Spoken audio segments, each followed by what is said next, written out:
Okay hi everyone. So basically आज हमें HCV का एक क्वेश्चन डिस्कस करना है।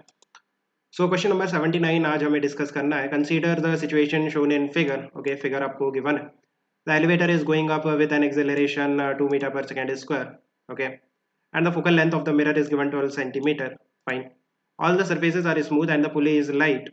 The mass pulley system is released from rest with respect to the elevator at t is equal to 0. When the distance of B from the mirror is 42 centimeter. Find the distance between the image of the block B and the mirror at t is equal to 0.2 second. Take G is equal to 10 meter per second square. Fine. So what is given? आपके पास एक elevator है, ये आपके पास ये इस तरह से एक एलिवेटर है एंड ये जो एलिवेटर है ये अपवर्ड डायरेक्शन में एक्सेलरेट कर रही है। Acceleration is given 2 metre per second square. इस एलिवेटर में हमारे पास एक पुली ब्लॉक सिस्टम है। इस तरह से यहाँ पे पुली है, यहाँ पे एक ब्लॉक है जिसका मास स्मॉल एम है एंड इस तरह से ये स्ट्रिंग है, लाइट स्ट्रिंग है।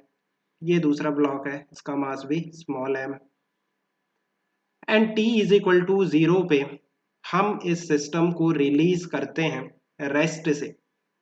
रेस्ट से किसके फ्रेम में? इस एलिवेटर के फ्रेम में।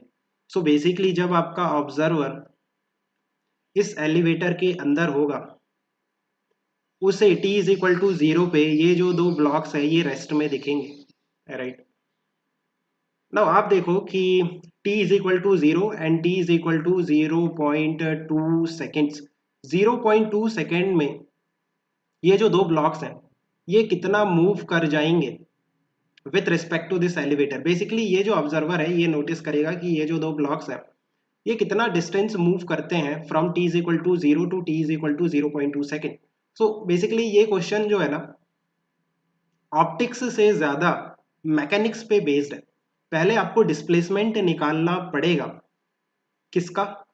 ये जो दो ब्लॉक्स है कितना मूव करेंगे 0.2 सेकेंड में। सो कैसे फाइंड आउट करेंगे? उसके लिए हमें इन दो ब्लॉक्स का एक्सेलरेशन चाहिए with respect to this elevator. Now आप देखो कि एक तो बेसिक मेथड है, क्या करोगे? एफबीडी बनाओगे, फिर एक्सेलरेशन फाइंड आउट करोगे नेट फोर्स फाइंड आउट करके, राइट। और एक शॉर्ट मेथड भी है, पहले हम बेसिक से बातें करते हैं, राइट। बेसिक बेसिक में क्या है, आप दोनों ब्लॉक्स का एफबीडी बनाओगे। ये आपका ऊपर वाला ब्लॉक है और ये आपका नीचे वाला ब्लॉक है। ये स्मॉल एम है और ये स्मॉल एम। सो जो नीचे वाला है उसमें टेंशन ऊपर लगेगा टी और इसमें आगे की तरफ लगेगा टेंशन टी। इसका जो वेट है mg वर्टिकली डाउनवर्ड, इसका भी mg वर्टिकली डाउनवर्ड। नाउ हम एक नॉन इनर्शियल फ्रेम से एफबीडी ड्रॉ कर रहे हैं, सो हमें शूडो फोर्स दिखाना पड़ेगा। Pseudo force opposite to the direction of acceleration of the frame. Frame ऊपर जा रहा है तो शूडो फोर्स नीचे कितना? m है। इसमें भी कितना दिखाओगे? नीचे की तरफ m है। इसमें एक नॉर्मल रिएक्शन लगेगा क्योंकि ये टेबल पे रखा हुआ है ना, तो नॉर्मल रिएक्शन लगेगा इस तरह से। और ये a जो है ना, a उसका वैल्यू आपको 2 दे रखा है, राइट। ये वेरिएबल नहीं है। a का जो वैल्यू है that is the acceleration of the elevator, उसका वैल्यू 2 दे रखा है। तो a is not a variable है।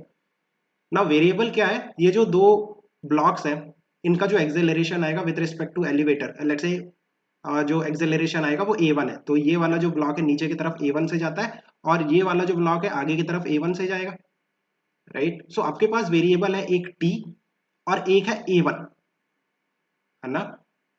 और बेसिकली नॉर्मल रिएक्शन, ये वाला जो नॉर्मल रिएक्शन है ये भी एक वेरिएबल है बट उसका हमें कोई काम नहीं है। बेसिकली आप देखो जो नॉर्मल रिएक्शन होगा ना वर्टिकल डायरेक्शन में नेट फोर्स 0, बिकॉज इस ब्लॉक का जो एक्सेलरेशन है वो तो हॉरिजॉन्टल डायरेक्शन में है। So normal reaction that is equal to mg plus ma। But हमें इसका कोई काम नहीं है नॉर्मल रिएक्शन का, बट एनीवे आप फाइंड आउट कर सकते हो। इसके लिए जो हॉरिजॉन्टल डायरेक्शन में इक्वेशन लिखोगे t, है ना, net force in horizontal direction that is equal to mass into acceleration.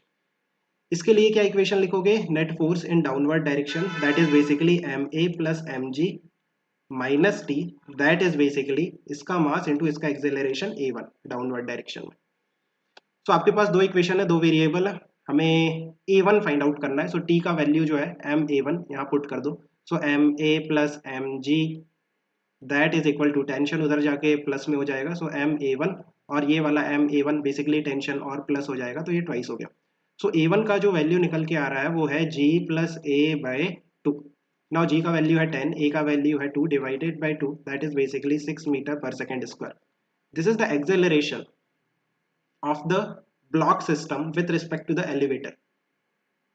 So basically ये कितना डिस्टेंस से ट्रेवल करेंगे कितने समय में, 0.2 सेकेंड में, उसके लिए हम इक्वेशन यूज करेंगे displacement is equal to ut plus half of at square. So rest से स्टार्ट करते हैं तो u zero, basically ut zero, so s is equal to half जो एक्सेलरेशन है ना इन दो ब्लॉक्स का with respect to this elevator a1, उसका वैल्यू कितना आया 6 इंटू टी स्क्वायर, टाइम कितना हो गया 0.2, सो 0.2 का स्क्वायर। तो आप देख लो ये कितना आ रहा है, 0.2 कैंसिल हो जाएगा, बेसिकली 0.12 मीटर, और you can say 12 centimetre, right. So 12 centimetre ये नीचे की तरफ जाएगा। अब देखो इतना सब करने की ज़रूरत नहीं थी, अगर आपको मैकेनिक्स में आपकी पकड़ अच्छी है देन आप डायरेक्टली इसको कैसे कर सकते थे, ये आपका ब्लॉक है, ये नीचे वाला ब्लॉक है, राइट, इसका मास है m, इसका मास भी है m। नाउ एलिवेटर के फ्रेम से जो g इफेक्टिव होगा that will be g plus A, because जो एलिवेटर है अपवर्ड डायरेक्शन में एक्सेलरेट कर रही है ना, तो g इफेक्टिव g प्लस ए हो जाएगा, काफी बार हमने डिस्कस किया है। सो g का वैल्यू 10 प्लस a का वैल्यू 2, सो बेसिकली ये हो जाएगा 12, g इफेक्टिव का वैल्यू है 12, राइट।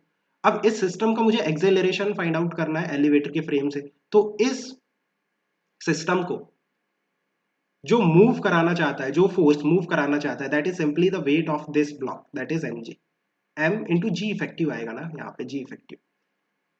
और इस सिस्टम का जो एक्सेलरेशन आएगा इस डायरेक्शन में that will be net force on the system जो कि इसको मूव कराना चाहता है, mg effective divided by total mass of the system that is 2m, so that is the value of a1, है ना। सो आप देखो that will be g effective by 2, g effective कितना था 12, सो 12 बाय 2 6, ये डायरेक्टली भी हो जाता है, और ये बेसिक से तो हम हमेशा ही कर सकते हैं। सो बेसिकली ये आ जाएगा आपका 12 सेंटीमीटर का जो डिस्टेंस है ये मूव करेंगे। नाउ सिंपल है, यहाँ पे आपका मिरर रखा हुआ है, ये कॉन्वेक्स मिरर है, इस मिरर की जो फोकल लेंथ है आपको कितनी गिवन है, 12 सेंटीमीटर, राइट। इनिशियली जो डिस्टेंस था बिटवीन दिस ब्लॉक, ये जो ब्लॉक बी है शायद, है ना, ये जो ब्लॉक बी है एंड ये जो मिरर है, इनिशियली इनके बीच में t इज इक्वल टू 0 पे इनके बीच में जो डिस्टेंस था वो कितना था 42 सेंटीमीटर। अब t is equal to 0.2 second में ये वाला जो ब्लॉक है कितना डिस्टेंस नीचे की तरफ मूव कर जाएगा, ये कितना डिस्टेंस नीचे की तरफ मूव कर रहा है 12 सेंटीमीटर, सो 12 सेंटीमीटर ये नीचे की तरफ मूव कर गया।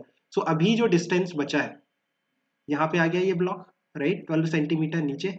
सो अब कितना डिस्टेंस बचा है मिरर और ब्लॉक के बीच में, 42 माइनस 12 दैट इज 30। सो ये प्रॉब्लम अब सिंपल हो गया, ये आपका ब्लॉक है, ये आपका मिरर है, ये आपका जो डिस्टेंस है ये कितना है 30 सेंटीमीटर, ये इसकी जो फोकल लेंथ है दैट इज 12 सेंटीमीटर, राइट। सो हमें v बताना है। सो बेसिकली आप देखो ये आपका ऑब्जेक्ट है ना, ऑब्जेक्ट से जो इंसिडेंट रेज जाएंगी उसका डायरेक्शन आप पॉजिटिव लोगे, बेसिकली ये वाला जो डायरेक्शन है ये पॉजिटिव है, और ये आपका ओरिजिन है ना, जो मिरर होता है वहां पे हम ओरिजिन लेते हैं पोल पे 0,0। सो u का वैल्यू बताओ -30, f का वैल्यू बताओ, ये कैसा मिरर है, ऊपर का जो सरफेस है इस तरह से है, सो बेसिकली ये आपका कॉन्वेक्स मिरर है ना। तो इसकी जो फोकल लेंथ है नीचे की तरफ होगी, सो बेसिकली इसका फोकल लेंथ प्लस का 12, सो v का जो वैल्यू आएगा by formula 1/u+1/v is equal to 1/f, जो v का वैल्यू आता है आप डायरेक्टली इस तरह से यूज किया करो, uf divided by u minus F, है ना।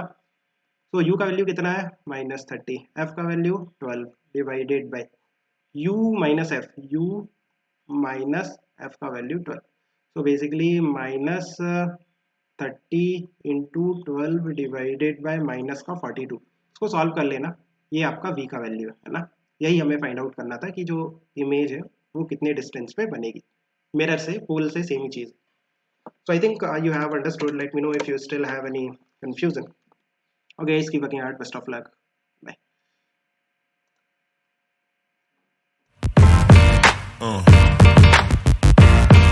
Yeah.